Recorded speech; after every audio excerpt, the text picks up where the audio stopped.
嗨，欢迎回来，我们继续解析 MBTI 性格。今天的主角还是那个爱钻牛角尖的思想家 INTP。上集我们聊了他们的脑洞有多大，追求真理的劲头有多猛。但你知道吗？ INTP 可不是天生就这么哲学的，他们的成长之路就像一场奇幻冒险 RPG， 分了3个阶段，有保障，有陷阱，还有迷路的风险。想知道 INTP 是怎么从好奇宝宝变成人生智者的吗？系好安全带，我们这就出发。第一阶段，童年。这是好奇宝宝的探索时代。小时候的 INTP 简直就是行走的10万个为什么，他们的眼睛里满是问号。天为什么是蓝的？玩具车怎么跑起来的？别指望他们乖乖听大人讲答案。他们的 TI 内在思考已经开机，直接上手拆玩具，非要自己搞明白。这时候他们可能是游戏里的策略大师，用 TI 分析怎么通关，也可能是教室里的小学霸。更厉害的是，他们对感兴趣的东西特别执着，要么不做，要做就做到极致。不过别忘了，他们还有一个弱弱的 FE 外向情感，会偷偷努力，只会换来爸妈、老师或小伙伴的一句你真棒。这阶段的 INTP 简直是天真与早熟的奇妙混合体。第二阶段，青少年到30而立，这是高潮与低谷都会呈现的阶段。INTP 迎来了人生的高光，也是最容易翻车的阶段。现实的大门轰然打开， INTP 开始思考，我要做什么工作，跟谁过日子，生活总得落地，就像视频也得有点赞和关注。最大的转折是这些早熟的小哲学家开始憧憬爱情。爱人的浪漫大多开始于单相思，脑子里全是粉红泡泡，现实却一盆冷水泼下来。他们的 FE 太弱，在爱情这门课上老是挂科，要么爱上不该爱的人，要么在关系里磕磕绊绊，跳来跳去，总想找个完美伴侣。如果 INTP 把精力全砸在感情上，那真是痛并快乐着。他们的 TI 会冷静分析，爱情嘛，无常的很，不靠谱。可对 FE 的渴求又忍不住追逐，结果常常是感情没着落，内心还一团乱麻。这种不稳定的浪漫关系常常会困扰他们几十年。更惨的是，如果职业也选错了，那就是双重暴击。INTP 多半是学霸，自恃理性无敌，有理走遍天下，心想我这么聪明还怕啥？问题是这个世界有时候讲理，而很多时候讲情，尤其是那些需要频繁和人打交道的行业，像销售、咨询、贸易、政界，弱 FE 会扯他们的后腿。你让 INTP 拍马屁，哇你好棒，或者抱抱你安慰你，别哭有我在。抱歉，他们的系统不支持这功能。INTP 希望树立名声，并且在事业上留下自己的印记。选错事业的结果就是一边找理想事业，一边撞得头破血流。TI 和 NE 如果失衡，他们会变得冷漠不满。如果这样的状态持续好几周，这可能会引发严重的抑郁。他们可能陷入自我否定，觉得自己的知识和能力毫无价值，甚至怀疑人生意义。这阶段的 INTP 感情和事业的双重迷雾真的挺容易翻车，而且他们陷入这2个困境的比例还挺高。怎么破？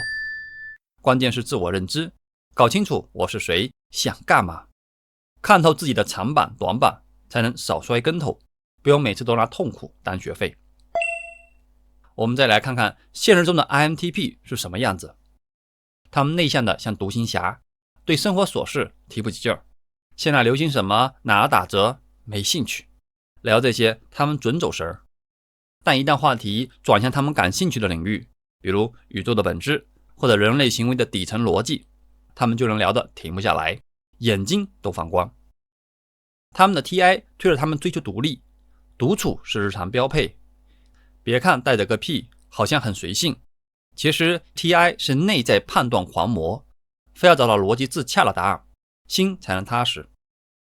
举个例子，朋友拉 INTP 投资加密货币，辅助功能 NE 先跳出来，脑子里一堆可能性，技术咋样，市场咋样，会不会是骗局。他可能会随口聊几句，看起来很随性，这是 P 的特质。但 TI 很快会接管，他会躲起来查白皮书，算风险，几天几夜不吭声，直到得出结论，60%的概率会失败，不投。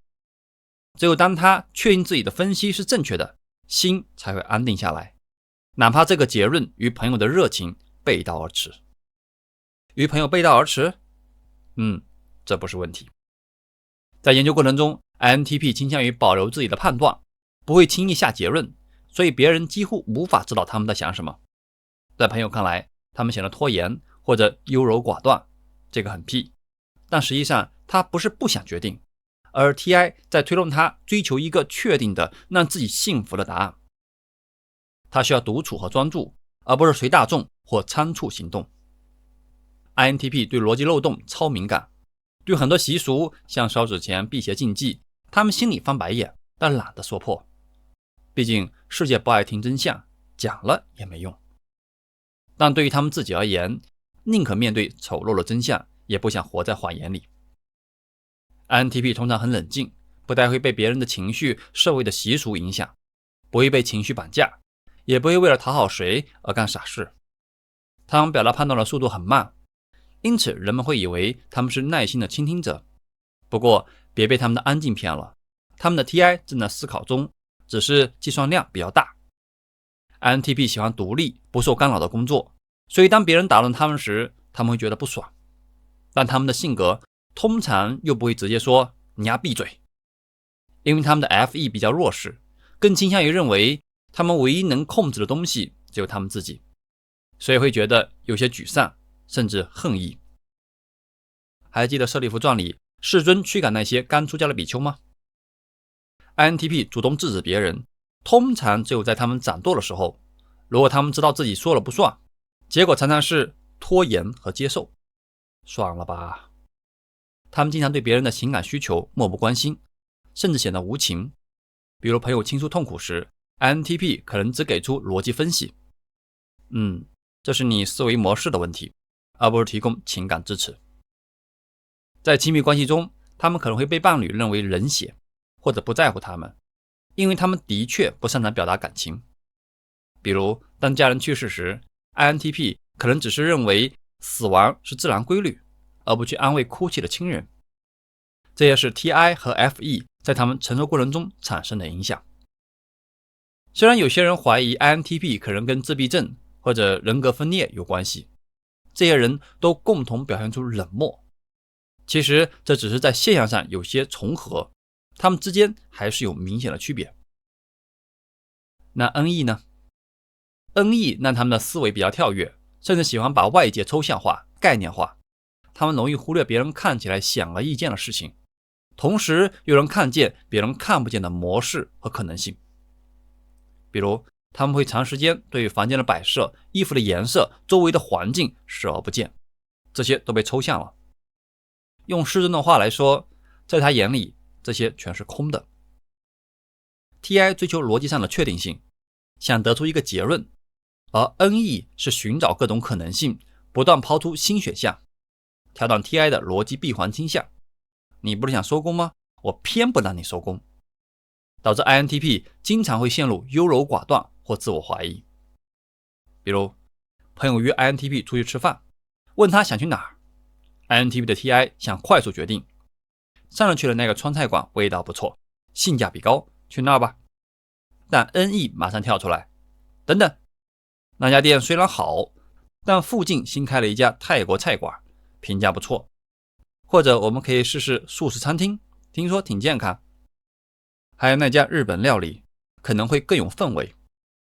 NE 不断抛出新选项，甚至联想到如果去泰国菜馆可能会激发我对东南亚文化的兴趣。最终他可能迟迟定不下来，或者就让朋友决定。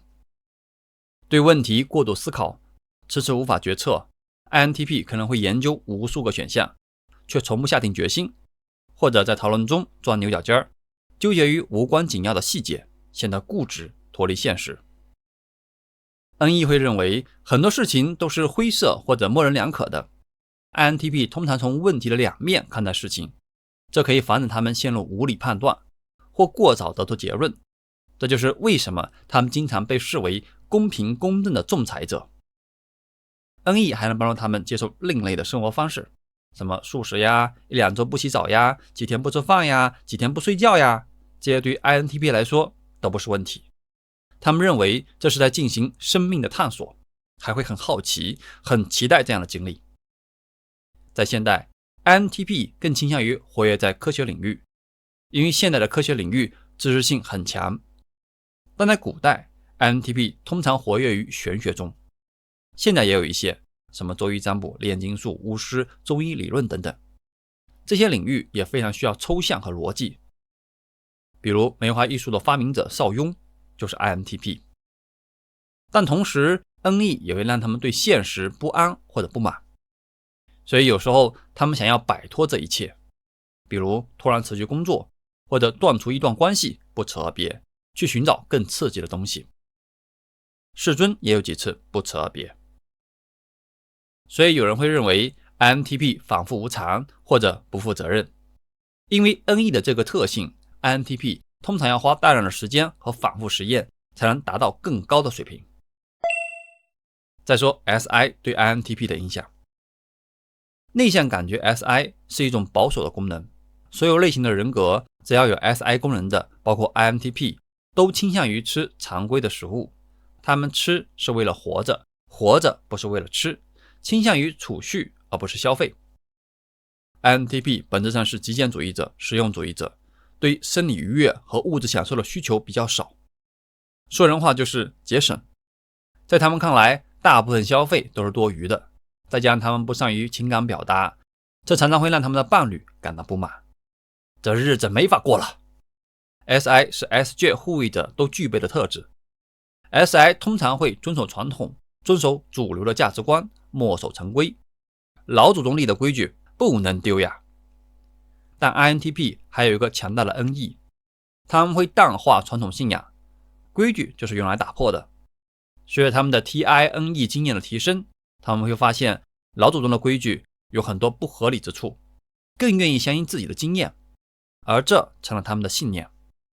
他们慢慢清楚哪些行为可以让他们保持最佳状态，他们也更倾向于维持这些行为。SI 还会让他们喜欢探索瑜伽、太极、冥想等各种放松技巧。但因为 SI 并不强势，加上 P 型的散漫， INTP 可能会沉浸于自己的内心世界里，忽视现实责任，比如不按时完成工作，家务堆积，不愿意打扫房间。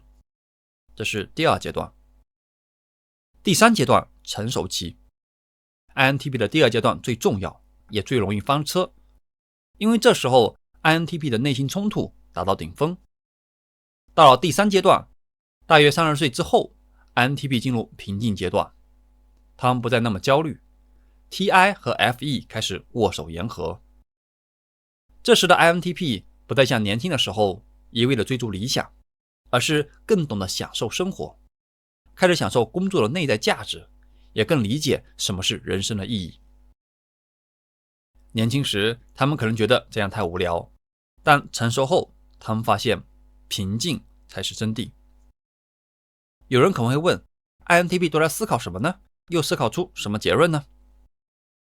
他们在思考，我为什么活着？我为什么要思考？宇宙的本质是什么？人类行为的底层逻辑是什么？换句话说，他们也在追求人生的意义，只是他们所追求的人生意义和 NF 理想主义者不同。NF 通常追求的是爱、和平、人性，是情感驱动的、外在的。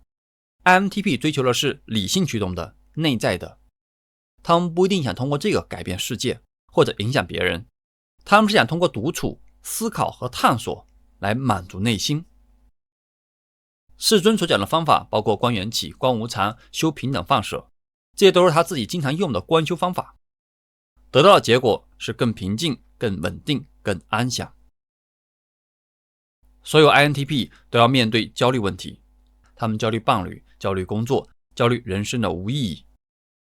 到了第三阶段的 INTP 就能发展出一套适合自己的人生哲学，帮助自己放下焦虑。是什么人生哲学呢？无论发生什么，我此生已经无憾。虽然具体形式可能不太一样，但他们的内涵是一致的。你认真修过念死无常吗？我知道我下一秒就会死，我无怨无悔，此生无憾。这就能给 INTP 带来足够的平静和安详。好，这一集我们了解了 INTP 的成长三部曲，尤其是第二阶段的挣扎与希望。你是不是也经历过类似的迷茫？你是 INTP 吗？身边有这样的人吗？留言告诉我吧。欢迎在评论区分享你的故事。INTP 还有什么特点呢？我们下期再聊。感谢陪伴，下期再见。有问题到星球，我有问必答。别忘订阅、点赞、转发、充电。只跟你说不忽悠可实践的正念冥想，何以解忧？我有阿涵，拜拜。